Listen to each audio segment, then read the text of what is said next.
முதல் வேட்பாளராக அறிவிக்கப்பட்டுள்ள மரியாதைக்குரிய பாஸ்கரன் அவர்களே, இந்த பொதுக்கூட்டத்தினுடைய தலைமை பொறுப்பை ஏற்றுக்கொண்டிருக்கின்ற யுகாபதி அவர்களே, ஒன்றிய கவுன்சிலர் அவர்களே, எனக்கு முன்னாலே மிக சிறப்பாக உரையாற்றி அமைந்திருக்கின்ற திருவள்ளூர் சட்டமன்ற தொகுதியினுடைய அதிகாரப்பூர்வமான வேட்பாளராக இன்றைய தினம் அறிவிக்கப்பட்டிருக்கிற நண்பர் RMR ஜானகிராமன் அவர்களே, சிறப்பான முறையிலே மிக அருமையான கருத்துக்களை எடுத்துரைத்த என்னுடைய நீண்டகால நண்பர் சென்னை சிவா அவர்களே, இந்த தொகுதி, ஒன்றிய, மாவட்ட அனைத்து நிர்வாகிகளே, சகோதர சகோதரிகளே, காவல்துறையினரே மற்றும் தேர்தல் ஆணையத்திலிருந்து தேர்தல் நடவடிக்கைகளை கண்காணித்துக் கொண்டு ஒரு சிறப்பான, அமைதியான, நியாயமான தேர்தலை நடத்த ஒத்துழைத்துக் கொண்டிருக்கின்ற தேர்தல் ஆணையத்தினுடைய அதிகாரிகளே, இந்த சட்டமன்ற தேர்தலானது இந்த முறை ஒரு மாற்றத்தை ஏற்படுத்தக்கூடிய ஒரு சட்டமன்ற தேர்தலாக இருக்கும் என்று பெரும்பாலான ஊடகங்களும் மக்களும் சொல்லிக் கொண்டிருக்கிறார்கள். இது எதற்காக இந்த மாற்றம், ஏன் மாற்றம் தேவைப்படுகிறது? என்னால் அடுக்குமொழியிலே ஆடம்பரமாக பேச முடியாது போனாலும் கூட அடுக்கடுக்கான பாரதிய ஜனதா கட்சியினுடைய அடுக்கடுக்கான அருமையான, பெருமையான சாதனைகளை என்னால் விளக்கி சொல்ல முடியும். ஏன் பாரதிய ஜனதா கட்சிக்கு வாக்களிக்க வேண்டும், மாற்றம் ஏன் தேவைப்படுகிறது என்று சொன்னால் ஒரே வரிதான். லஞ்சம் ஊழலற்ற ஒரு நாடு உருவாக வேண்டும், மாற்றப்பட வேண்டும். அதற்கு திறமையான நிர்வாகம் வேண்டும். இது இரண்டையும் கடந்த 22 மாதங்களாக பாரதிய ஜனதா கட்சியானது நம்முடைய பிரதமர் மரியாதைக்குரிய நரேந்திர தாமோதர தாஸ் மோடி அவர்களுடைய சீரான தலைமையிலே கொடுத்துக் கொண்டிருக்கிறது என்பதை நாம் அறிவோம். எப்படி சொல்கிறீர்கள் லஞ்ச ஊழல் குற்றச்சாட்டு இல்லை என்று கேட்கலாம். இந்திய சுதந்திர வரலாற்றிலேயே முதல் முறையாக 22 மாதங்களாக அமைச்சரவையிலே எந்த மாற்றமும் இல்லை. இது போன்ற ஒரு அமைச்சரவை யாராவது பார்த்ததுண்டா? சரி, ஆனால் எதிர்க்கட்சிகள் பல பிரச்சனைகளை எழுப்பிக் கொண்டிருக்கின்றனவே, அதற்கு உங்களுடைய பதில் என்ன? தினந்தோறும் ஊடகங்களிலே, செய்தித்தாள்களிலே பல பிரச்சனைகளை பேசிக் கொண்டிருக்கிறார்களே, நீங்களும் கூட விவாதம் செய்து கொண்டிருக்கிறீர்களே என்று கேட்கலாம். இதுல நான் என்னுடைய இந்த உரையை ஒரு 3 பாகங்களாக பிரிக்க எண்ணுகிறேன். முதல்ல, எதற்காக இந்த குற்றச்சாட்டுகள் பாரதிய ஜனதா கட்சியின் மீது சில குற்றச்சாட்டுகள் வைக்கப்படுகிறது, எதற்காக என்று கேட்டால், லஞ்ச ஊழலற்ற ஒரு அரசாங்கத்தை, நிர்வாக திறமையுள்ள வெளிப்படையான ஒரு நிர்வாகத்தை பாரதிய ஜனதா கட்சி அரசாங்கம் கொடுத்துக் கொண்டிருக்கிறது. அப்படி கொடுத்துக் கொண்டே இருந்தால் 2019 மட்டுமல்ல, இன்னும் 20 வருடங்களுக்கு பாரதிய ஜனதா கட்சியினுடைய ஆட்சியை யாராலும் அகற்ற முடியாது என்கின்ற காரணத்தினாலே ஒரு சில குற்றச்சாட்டுகளை, தேவையில்லாத பிரச்சனைகளை எழுப்பிக் கொண்டிருக்கின்றன எதிர்க்கட்சிகள். அதற்கு துணை போகின்றன சில ஊடகங்கள். குறிப்பாக மத ரீதியான பல பிரச்சனைகளை நம்முடைய நாட்டிலே எழுப்பிக் கொண்டிருக்கிறார்கள். பாரதிய ஜனதா கட்சியானது ஒரு இந்துத்துவ கட்சி, தீவிர இந்துத்துவம் பேசும் கட்சி என்று சொல்கிறார்கள். முதலிலே தாத்ரி என்ற ஒரு இடத்திலே, உத்தரப்பிரதேசத்திலே கடந்த வருடம் ஒரு நிகழ்வு நடந்தது. அதாவது அந்த தாத்ரி என்கின்ற இடத்திலே ஒரு இஸ்லாமியர், அக்லக் என்று சொல்லப்படுகிற ஒரு இஸ்லாமியர் பல நபர்களால் அவருடைய இல்லத்திலே தாக்கப்பட்டு உயிரிழந்தார்.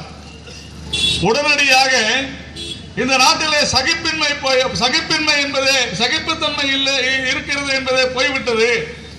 இது சகிப்பின்மை, இன்டாலரன்ஸ் என்று அனைத்து ஊடகங்களும் சொல்லின. இதற்கு பிரதமர் நரேந்திர மோடி அவர்கள் பதில் சொல்ல வேண்டும் என்றும் சொன்னார்கள். இதற்கு பாரதிய ஜனதா கட்சி பதில் சொல்ல வேண்டும் என்று சொன்னார்கள்.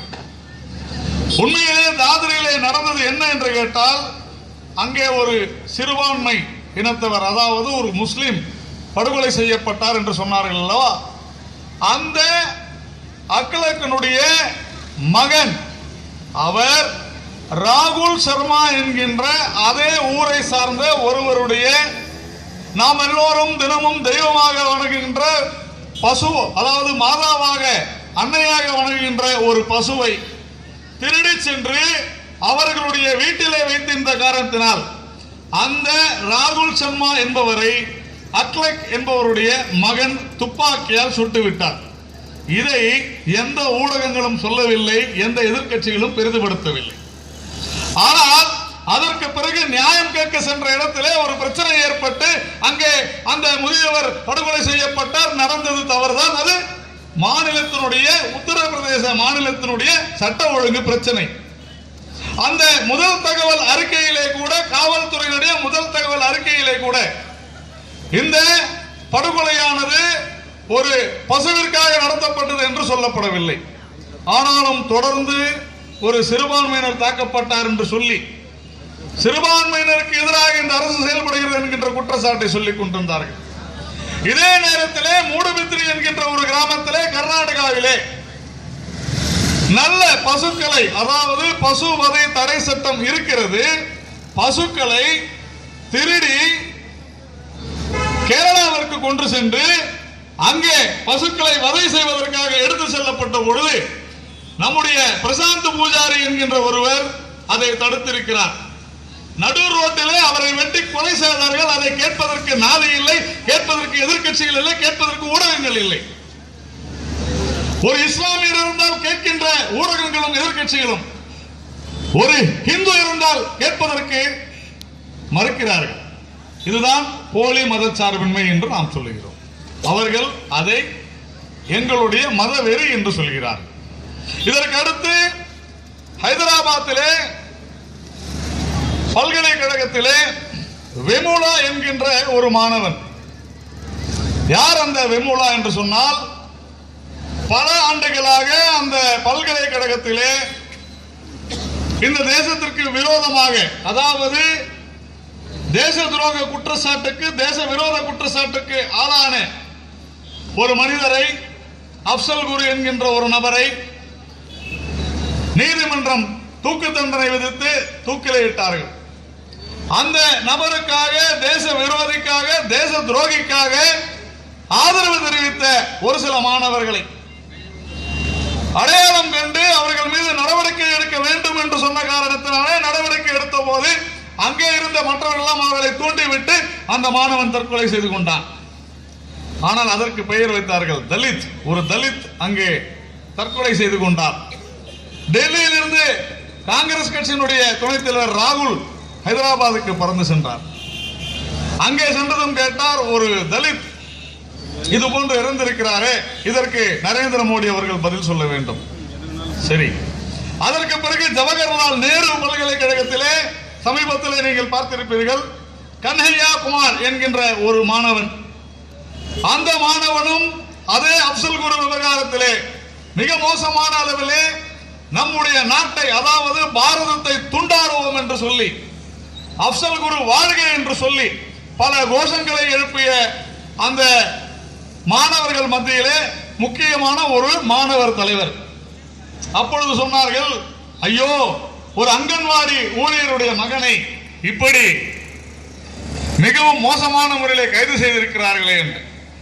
இதுவரையிலே இது போன்ற பல்கலைக்கழகத்தில் யாருமே இவர்களை கைது செய்ததில்லை என்று சொன்னார்கள். ஆனால் நண்பர்களே, 2010ஆம் ஆண்டு இதே பல்கலைக்கழகத்திலே பிரதமர் செல்கிறார். பிரதமர் சென்ற போது பிரதமருக்கு எதிராக கோஷங்கள் எழுப்பப்பட்டன. கோஷங்களை எழுப்பிய மாணவர்கள் கைது செய்யப்பட்டு ஒரு வார காலம் சிறையில் இருந்தார்கள். அப்போதைய பிரதமர் மன்மோகன் சிங். ஆனால் ஏதோ தேச துரோகத்திற்காக கைது செய்யப்பட்ட ஒரு நபரை அவர் தேசபக்தர் என்பது போல சித்தரித்து ஒரு அங்கன்வாடி ஊழியருடைய மகன் என்று பொய் சொன்னார்கள். ஏன் பொய் சொன்னார்கள்? ஏன் அவரை தலித் என்று சொல்லவில்லை, ஏன் அவரை சிறுபான்மையினர் என்று சொல்லவில்லை? அங்கே மதமும் ஜாதியும் வரவில்லை. எத்தனை பேருக்கு உண்மை தெரியும்? அந்த கண்ணையா குமார் என்கின்ற மாணவர் பீகார் மாநிலத்தை சார்ந்த பூமிகார் என்கின்ற ஒரு வகுப்பை சார்ந்தவர். பூமிகார் என்று சொன்னால் நம்முடைய நிலச்சுவாண்டார், அதாவது ஜமீன், அந்த சமுதாயத்தை சார்ந்தவர், ஒரு பிராமணர். ஒரு பிராமண வகுப்பை சார்ந்தவருக்காகத்தான் இவர்கள் பரிந்துரை செய்து கொண்டிருந்தார்கள். ஆனால் அங்கு ஜாதியை சொல்லவில்லை. எதற்காக சொல்கிறேன் என்று சொன்னால், தொடர்ந்து ஒரு இஸ்லாமியர், ஒரு தலித், பிறகு ஒரு அங்கன்வாடி ஊழியர் என்று மத ரீதியாக, ஜாதி ரீதியாக, பொருளாதார ரீதியாக இந்த நாட்டை துண்டாட துடித்துக் கொண்டிருக்கிறார்கள் காங்கிரஸ் மற்றும் கம்யூனிஸ்ட் கட்சியினர், முற்போக்குகள் என்ற ஒரு போர்வையில் இருக்கக்கூடியவர்கள். அப்பொழுது நான் கேட்பது ஒரே ஒரு கேள்விதான். உத்தரப்பிரதேசத்திலே, ஹைதராபாத்திலே நடந்ததற்கெல்லாம் கேட்டீர்களே, ஆனால் தமிழகத்திலே ஆம்பூரிலே எங்களுடைய காவல்துறையை சார்ந்த பெண்களை மானபங்கப்படுத்திய காவல்துறையை சார்ந்தவர்களை ஓட ஓட விரட்டிய பொழுது, அப்பொழுது ஏன் கேட்கவில்லை? நரேந்திர மோடி பதில் சொல்ல வேண்டும், பாஜக பதில் சொல்ல வேண்டும். ஏன் கேட்கவில்லை? கோகுல்ராஜ் என்கின்ற ஒருவர் படுகொலை செய்யப்பட்டாரே தமிழகத்திலே, அப்பொழுது ஏன் கேட்கவில்லை? இளவரசருடைய படுகொலையிலே ஏன் பாஜக பதில் சொல்லும் என்று கேட்கவில்லை? நண்பர்களே, இதிலே தான் இருக்கிறது சூட்சுமம். மற்ற இடங்களில் அத்தனையிலுமே பாரதிய ஜனதா கட்சி பெரும்பான்மையாக இருக்கிறது, பலமுடன் இருக்கிறது. ஆனால் அதனால் அங்கே ஒரு பிரச்சனையை உருவாக்க வேண்டும் என்று பாஜகவை பார்த்து கேட்கிறார்கள். இங்கே ஏன் கேட்கவில்லை தெரியுமா? தமிழகத்தில் இது போன்று நடந்து கொண்டிருக்கும் பொழுது ஏன் பிரதமர் பேசவில்லை என்று கேட்டால், பிரதமர் பேசிவிட்டால் தமிழகத்திலே அண்ணா திராவிட முன்னேற்ற கழகம், திராவிட முன்னேற்ற கழகம் எதுவுமே இங்கே இருக்காது.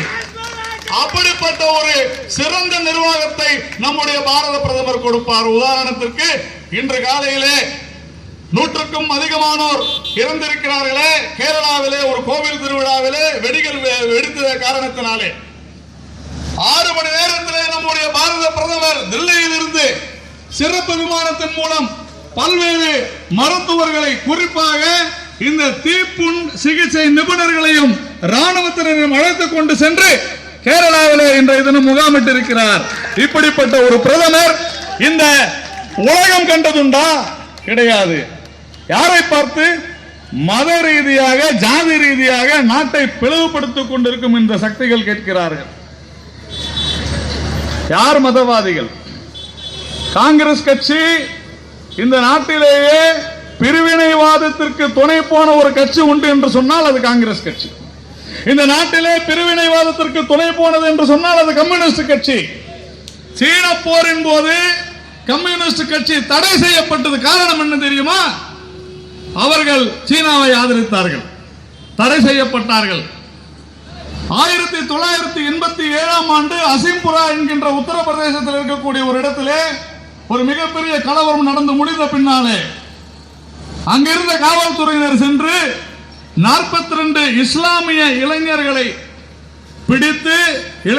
பிடித்து அவர்களுடைய லாரியிலே ஏற்றி அழைத்து சென்று 42 இஸ்லாமிய இளைஞர்களை நெற்றிப்பட்டிலே சுட்டு ஆற்றிலே வீசினார்கள்.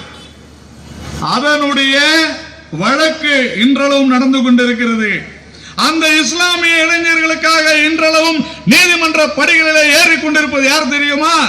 பாரதிய ஜனதா கட்சியுடைய மூத்த தலைவர் சுப்பிரமணிய சுவாமி அவர்கள்.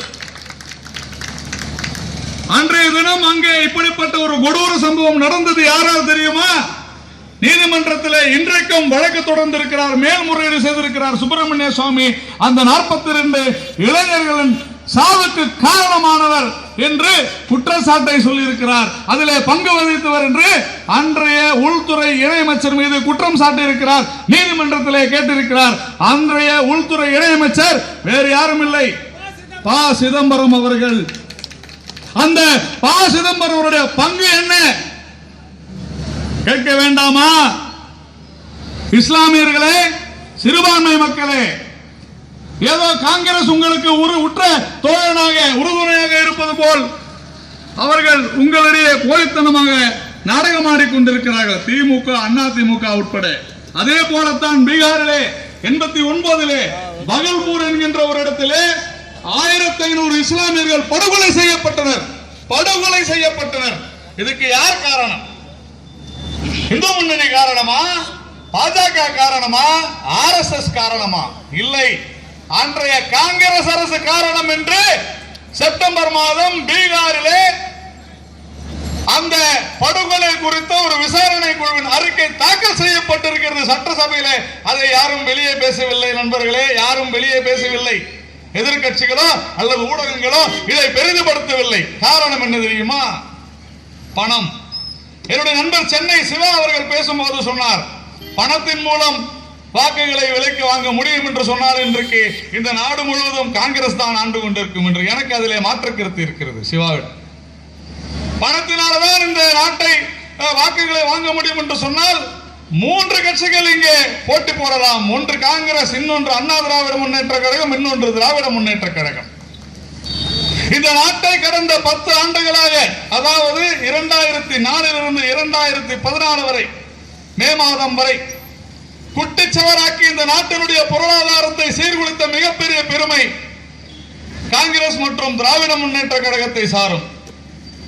அகில இந்திய அளவிலே நண்பர்களே, தமிழ்நாட்டிலே 2 வகையான ஊழல்கள் நடந்துள்ளன. ஒன்று, இயற்கை வளத்தை விற்றதிலே ஊழல் 2G. இது தமிழகத்தை சார்ந்த திராவிட முன்னேற்ற கழகத்தினுடைய ராசா, ஆண்டிப்பட்டி ராசா செய்த மிகப்பெரிய ஒரு ஊழல். இந்த ஊழல் எப்படிப்பட்ட ஊழல்? அதாவது இது விற்பதிலே ஊழல். 2001 இந்த பேனாவினுடைய விலை வெறும் 10 ரூபாய்.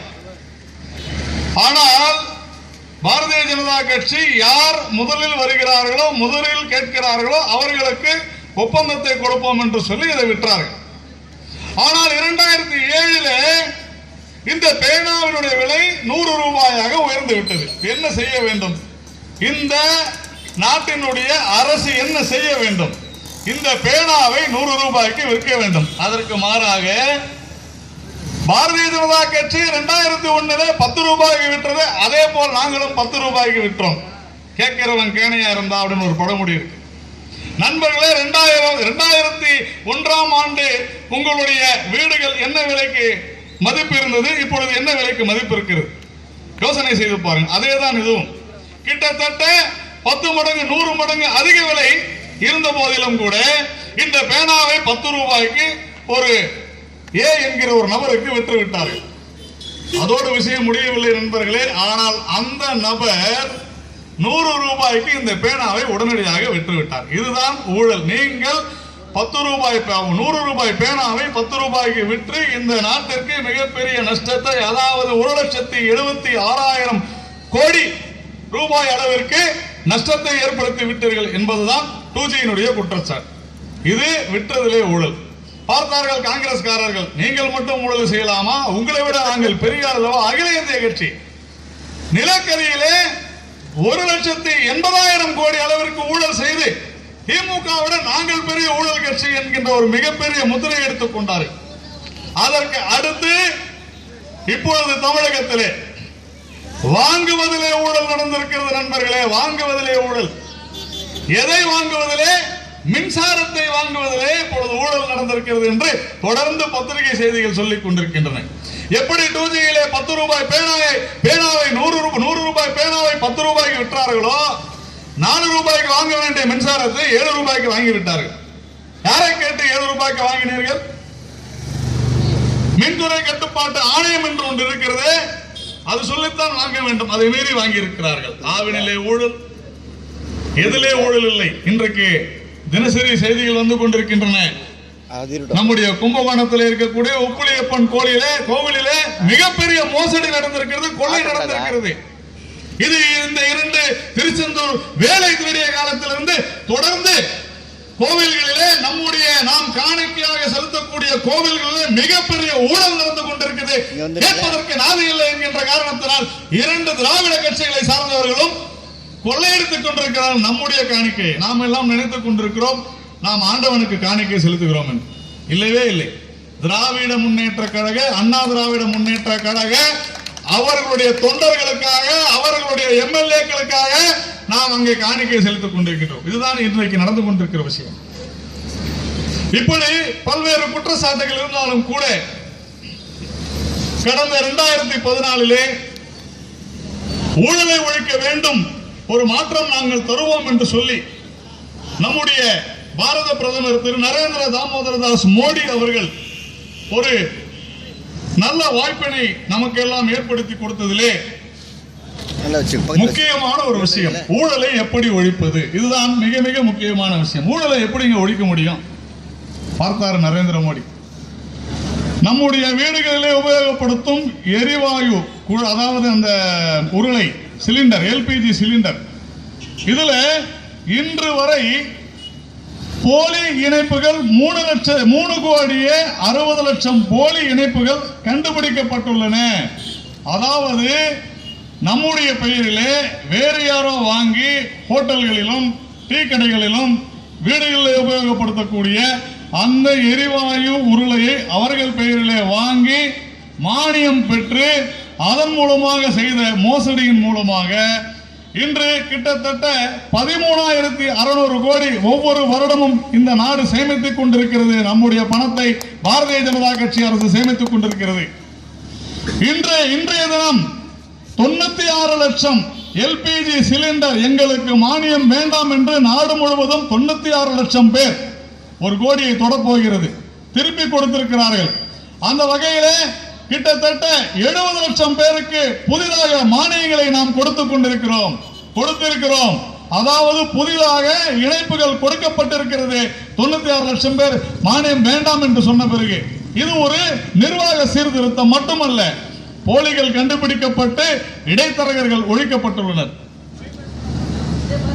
இன்று சாதாரணமாக நம்முடைய வீடுகளிலே நமக்கு சொந்தமாக 2 சக்கர வாகனமோ அல்லது 4 சக்கர வாகனமோ, நம்முடைய வீடுகளிலே டிராக்டரோ இல்ல ஆட்டோவோ இல்ல 2 வீலர் பைக்கோ காரோ ஏதோ ஒன்று இருக்குது. இங்க இருக்கக்கூடிய 199 பேருக்கு அது குறித்த ஒரு அனுபவம் இருக்கும். உறுதியாக நம்முடைய வீடுகளில் இருக்கிறது. சற்றே நினைவு கூர்ந்து பாருங்கள். அந்த வாகனங்களை நாம் வாங்கும் பொழுது வரிசையா ஒரு லிஸ்ட் போடுவாங்க.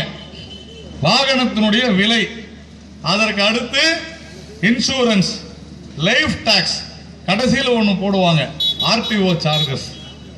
அது என்னங்க ஆர்டிஓ சார்ஜஸ்? யாராவது கேட்டிருக்கிறோமா? இத்தனை காலமாக யாராவது கேட்டிருக்கிறோமா? ஆர்டிஓ சார்ஜஸ் என்றால் இந்த வாகனத்தை பதிவு செய்யக்கூடிய எண்ணை பெற வேண்டிய அந்த கட்டணம். ஒரு சாதாரணமாக ஒரு 2 வீலர், ஒரு 2 சக்கர வாகனத்தை பதிவு செய்வதற்கு 5000 ரூபாய். ஆனால் உண்மையிலேயே அரசாங்கத்தினுடைய கட்டணம் எவ்வளவு தெரியுமா? 1000 ரூபாய் கூட கிடையாது. ஆனால் நாம் வாகனத்தை வாங்க வேண்டிய அந்த ஆர்வத்தின் அடிப்படையிலே யாருமே அதை கேட்டதில்லை. உண்மையிலேயே கிட்டத்தட்ட ஒரு 2 வீலர் எடுத்தால் 4000 ரூபாய், ஆட்டோ எடுத்தால் 6000 ரூபாய், கார் எடுத்தால் 10,000 ரூபாய், இப்படி உயர்ந்து கொண்டே போகும் விலைக்கேற்றவாறு. தொடர்ந்து ஆர்டிஓ ஆபீஸிலே மிகப்பெரிய கொள்ளை நடந்து கொண்டிருக்கிறது பல ஆண்டு காலமாக இந்த நாட்டிலே. கேட்டிருக்கிறோமா? நாம் கேட்டதில்லை. இதை கட்டுப்படுத்த வேண்டுமா வேண்டாமா? ஒவ்வொரு நாளும் பல கோடி, பல நூற்றுக்கணக்கான கோடி ரூபாய் லஞ்சமாக நாம் ஆர்டிஓ அலுவலகங்களை கொடுத்துக் கொண்டிருக்கிறோம். மரியாதைக்குரிய அமைச்சர் நிதின் கட்காரி அவர்கள் மிக தெளிவாக சொன்னார். என்ன சொன்னார் தெரியுமா? சம்பல் கொள்ளைக்காரர்களை விட இந்த நாட்டிலே மிகப்பெரிய கொள்ளைக்காரர்கள் ஆர்டிஓ அலுவலகத்தில் தான் இருக்கிறார்கள் என்று சொன்னார். இப்பொழுது மந்திரியாக இதை எப்படி சார் நாம கட்டுப்படுத்த முடியும்? இல்லைன்னா வாகனத்தை பதிவு செய்ய மாட்டாங்களே, ஏன் செய்ய மாட்டாங்க? நான் சொல்கின்றேன், நம்முடைய அருமை நண்பர் பாஸ்கர் அவர்கள் எங்களுடைய கட்சியிலே மிக சிறந்த முறையில் அரசு தொடர்பு என்று சொல்லி ஒவ்வொரு துறையிலும் நன்கு அனுபவம் வாய்ந்தது. அவரை போல எங்களுடைய கட்சியிலே கும்மிடிப்பூண்டியில் இருக்கக்கூடிய அனைத்து ஊழியர்களும் இந்த விவகாரத்திலே உங்களுக்கு உதவுவார்கள். இனி கும்மிடிப்பூண்டியில் இருக்கக்கூடிய யாராக இருந்தாலும் சரி, ஆர்டிஓ அலுவலகத்திற்கு சென்று ஒரு வாகனத்தை வாங்கினால் நான் லஞ்சம் கொடுக்க மாட்டேன் என்று சொல்லுங்கள். உடன் பாஜக ஊழியர்கள் ஒரே ஒரு கண்டிஷன், பாஸ்கருக்கு ஓட்டு போடும். உறுதியாக அதை செய்து முடிப்போம்.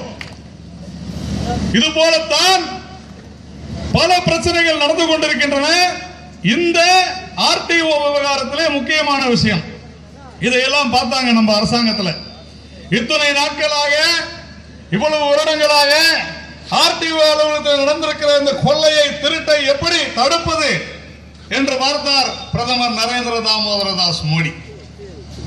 ஒரே ஒரு விஷயம் தான், யோசனை பண்ணி பாருங்க. இனிமேல் நடக்க போகிறது பெரும்பாலும் இந்த வருட கடைசியிலிருந்து நீங்கள் வாகனம் வாங்கினீர்கள் என்று சொன்னால் ஆர்டிஓ அலுவலகங்களுக்கு வண்டிகள் செல்ல தேவையில்லை. அந்த பதிவு எண் பில்லு வரும்போது கம்ப்யூட்டர்ல கணினியில வந்துடும். இதுதான் நிர்வாகம், இதுதான் நிர்வாக சீர்திருத்தம். ஊழல் லஞ்சம் தடுக்கப்படும். இப்போ சமீபத்தில் தமிழக முதல்வர் அண்ணா திராவிட முன்னேற்ற கழகத்தினுடைய பொதுச் செயலாளர் ஜெயலலிதா அவர்கள் மத்திய அரசு பெட்ரோல் மீதான கலால் வரியை ஏற்றிக்கொண்டே இருக்கிறது, அதை குறைக்க வேண்டும் என்று சொல்லி இருக்கிறார். அதே போல மற்ற கட்சியினுடைய தலைவர்களும் சொல்லி இருக்கிறார்கள். இந்த விவகாரத்திலே நான் ஒரு முக்கியமான, அதாவது ஒரு தெளிவான பார்வையை இதிலே வைக்க விரும்புகிறேன். இன்றைக்கு எல்லாரும் சொல்லுவாங்க கச்சா எண்ணெய், அதாவது க்ரூட் ஆயில், கச்சா எண்ணெயுடைய டாலர் விலை குறைந்து விட்டது என்று. நாம் அதற்குள்ளெல்லாம் செல்ல வேண்டாம், ஒரு தெளிவான விளக்க உரையாகவே சொல்கிறேன். இன்றைக்கு ஒரு லிட்டர் கச்சா எண்ணெயினுடைய இறக்குமதி விலை வெறும் 15 ரூபாய். இன்னைக்கு 63 ரூபாய் இல்ல பெட்ரோல், வெறும் 15 ரூபாய் தாங்க இறக்குமதி ஆகும் போது ஆகுது. அதுல ஒன்றும் சந்தேகம் இல்லை. 9 ரூபாய் சுத்திகரிப்பு போக்குவரத்து செலவு, 24 ரூபாய். இதற்கு பிறகு எண்ணெய் நிறுவனங்களுடைய லாபம் 3 ரூபாய், 27 ரூபாய். 24 ரூபாய் கலால் வரி, அதாவது மத்திய அரசினுடைய கலால் வரி 51 ரூபாய், 50 ரூபாய். தமிழக அரசினுடைய மதிப்பு கூடுதல் வரி 13 ரூபாய். இப்போ இந்த அரசாங்கம் வந்தவுடனே, அதாவது பாஜக அரசு வந்தவுடனே மத்திய அரசினுடைய கலால் வரி, அதாவது அந்த வருவாயின் மூலம் வரும் பணத்திலே 42% மாநில அரசாங்கத்திற்கு கொடுத்துக் கொண்டிருக்கிறது. அதன்படி பார்த்தால் 24 ரூபாய் கலால் வரியிலே 9 ரூபாய் மாநில அரசுக்கு சென்று விடுகிறது. மதிப்பு கூடுதல் வரியின் மூலமாக ஏற்கனவே 13 ரூபாய் மாநில அரசு வரி விதிக்கிறது. ஆக மொத்தம் மத்திய அரசுக்கு 13 ரூபாயும் மாநில அரசுக்கு 22 ரூபாயும் கிடைத்துக் கொண்டிருக்கிறது. இதை மறந்து விட்டீர்களா, மறைத்து விட்டீர்களா ஜெயலலிதா அவர்களே? ஏன் அவ்வளவு அக்கறை இருந்தால் நீங்கள் மதிப்பு கூடுதல் வரியை நான் விலக்கிக் கொள்கிறேன் என்று சொல்லி இருக்கலாமே. யாரை, அதாவது இதுல ஒரு முக்கியமான விஷயம், சரிங்க நீங்க ஏன் கலால் வரியை உயர்த்துறீங்க? பதில் இருக்குது.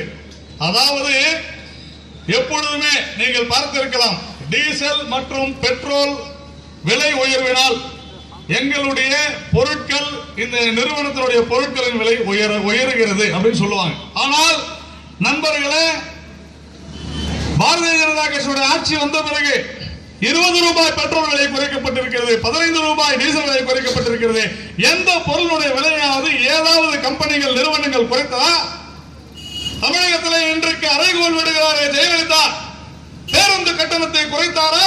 மனசாட்சியோடு பாருங்கள், பேருந்து கட்டணத்தை குறைத்தார்களா? இல்லையே.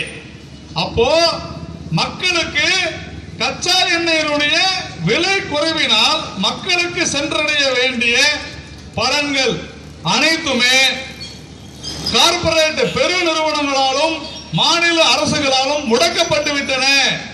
அதனால்தான் இவை கொள்ளையடிக்கப்படக்கூடாது, இந்த பலன் யாருக்கும் போய் சேர, அதாவது இவர்களை போன்ற தீய சக்திகளுக்கு போய் சேரக்கூடாது என்று சொல்லி நம்முடைய பிரதமர் நரேந்திர தாமோதரதாஸ் அவருடைய வழிகாட்டுதலின்படி நம்முடைய நிதியமைச்சர் அருண்ஜேட்லி அவர்கள் கலால் வரியை உயர்த்தி அந்த பணத்திலே தான் நம்முடைய மரியாதைக்குரிய தேவதாஸ் அவர்கள் சொன்னார் அல்லவா, இந்த கிராமங்களில் எல்லாம் சாலை இல்லை என்று.